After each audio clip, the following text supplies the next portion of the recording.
my father came from Japan in 1905. He was 15 when he immigrated from Japan. He worked until he was able to actually build a store. Let me tell you a story in the form of a dream. I don't know why I have to tell it, but I know what it means. Close your eyes, just picture the scene as I paint it for you.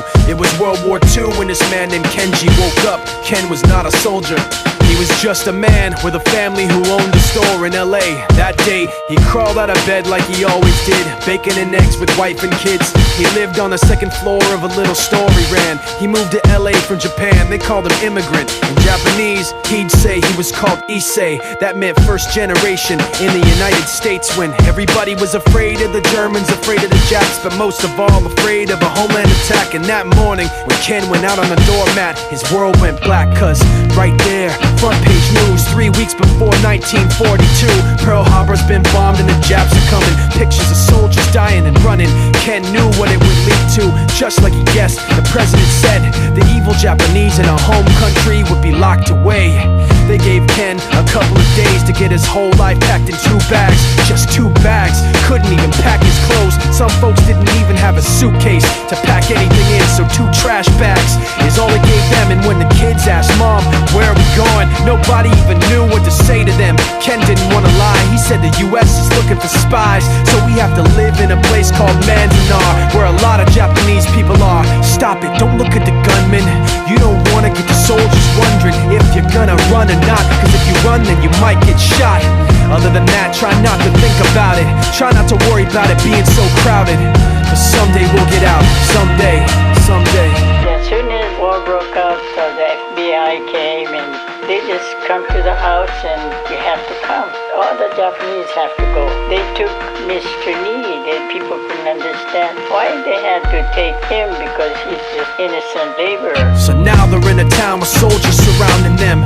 Every day, every night, look down at them. From watchtowers up on the wall, Ken couldn't really hate them at all. They were just doing the job and he wasn't gonna make any problems.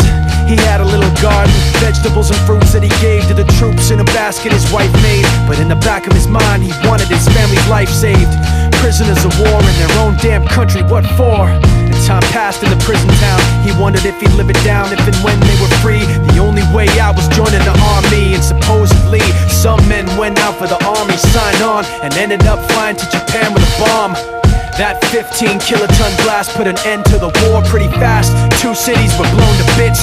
The end of the war came quick, and Ken got out big hopes of a normal life with his kids and his wife. But then they got back to their home, and what they saw made him feel so alone. These people had trashed every room, smashed in the windows and bashed in the doors, written on the walls and the floor, "Japs not welcome anymore." And Kenji dropped both of his bags at his sides and just stood outside. He looked at his wife without words to say. She looked back at him, wiping tears away, and said, "Someday we'll be okay, someday." Now the names have been changed, but the story's true. My family was locked up back in 42. My family was there where it was dark and damp, and they called it an internment camp. When we first got back from camp, it was pretty bad. I remember my husband said, "Oh, we're gonna stay till last." Then my husband died before they closed the camp.